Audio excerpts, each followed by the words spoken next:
thing here. When your son is really upset with someone or feels hurt by them, his first instinct is to think of ways to get revenge and hurt them back, right? Yeah, because it's like hurt people, right? You've heard me say that before. He knows this is wrong and he later reflects on this, but in the moment he wants to strike back and will try to, right? How can I help him manage this and rechannel it?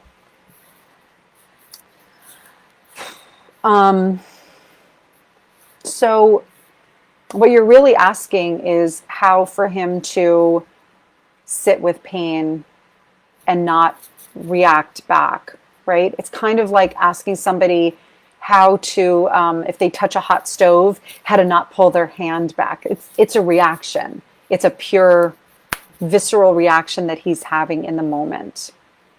And so the question itself is, how do I make my child be less reactive in this particular way? I'm not sure that we can dismantle the reaction because the reaction is being hurt. But the experience and the manifestation of that reaction, of that feeling, is something that we could channel or guide. And I know that talking about it later, I mean, this is what happens. People say angry things and then later on, they're like, oh, I'm sorry, I said that out of anger, right? And in a relationship that you want to continue, you forgive the person, right? Sometimes to our detriment. Sometimes we forgive people for things that possibly, if we can end the relationship, probably should be ended over, right? So I'm not really a fan of, just for the record, I'm not really a fan of saying, well, forgive everybody no matter what. Like I actually take a little bit of a different stance on the forgiveness, because if somebody's really in a toxic relationship, I don't think the answer is to keep forgiving them. I think it's, accepting an apology and making a choice to make other healthy choices, right? And sometimes that's getting out of a toxic relationship. But in this case,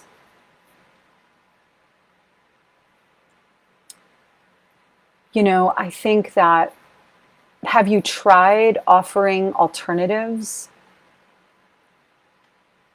And have you tried role playing?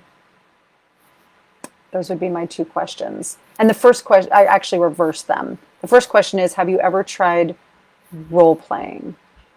I'm going to give you kind of an intense example. When, Serena and Venus Williams, the tennis players. Okay. So their dad coached them and trained them from the time they were little. And he knew, being an African-American man and having two African-American girls out in a predominantly white sport, that they were going to get hit with a ton of racist stuff. He knew it.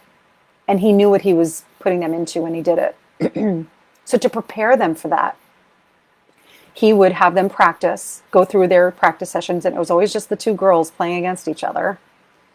Talk about sibling rivalry.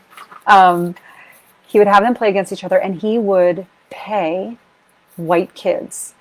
I don't know if he knew them or not, so I don't know if he knew what their real feelings were, but he paid white kids to sit in the bleachers or to walk by the court and hurl racist epithets at them while they were playing, because he wanted his girls to develop a thick skin.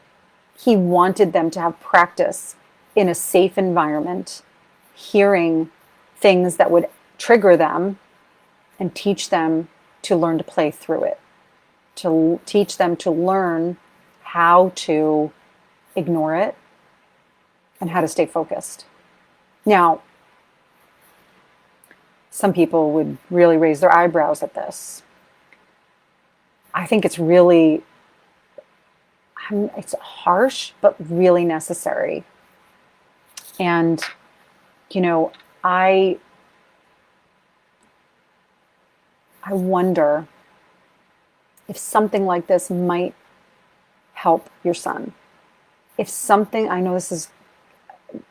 don't know how this is landing with you because I can't see your face, but doing something along these lines, or maybe it's not for you, but maybe it's for somebody else who's helping, in a safe and emotionally safe environment, it's probably going to be you.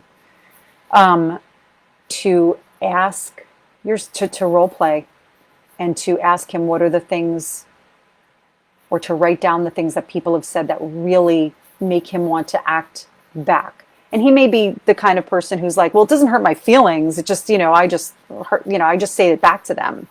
But the truth is underneath it, it hurts their feelings. But you don't have to go there. You can just say, what are the things that really make you mad? Okay. Tweens and teens their reaction to feeling hurt or vulnerable is often to be angry. If they're not a kid who wilts and who cries and who gets super anxious, they're a fighter.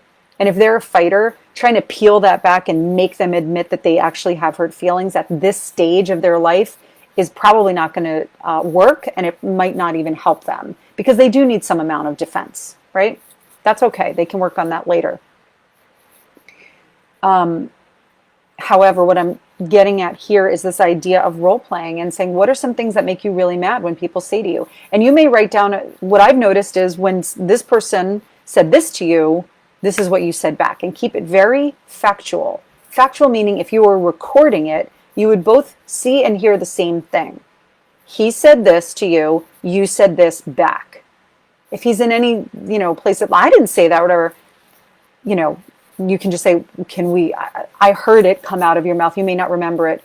I wouldn't spend a lot of time arguing there, but have him say some things that he has regretted. What are some things that you've said that you've regretted later? Those are moments when you've been super angry, and probably underneath that hurt, but we'll stick with the anger right now, right?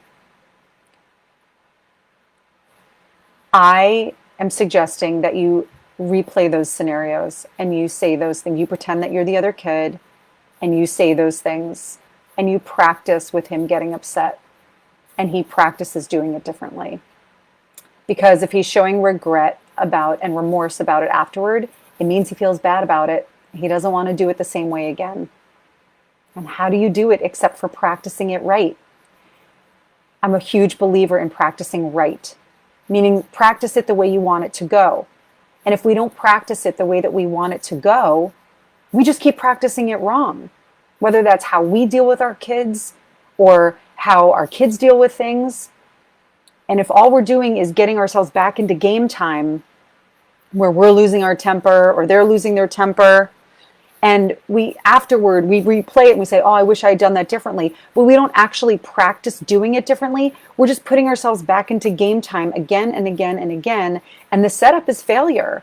Or we don't even have to call it failure, but it's a repeat. It's a repeat of what we've been doing because we haven't practiced it differently.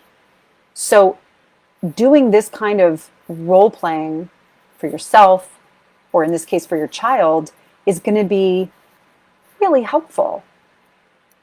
And you can do the role play as intensely, or maybe you want to shift it and have it be a little lighter. You can even turn it into a comedy. You can do it a couple of ways. You can say, let's do it, make it funny if you can. Like, let's do the same scenario 3 different ways. One, super serious, one like villainous, and one comedy. You can get playful with it in a way that can work for your tween or your teen.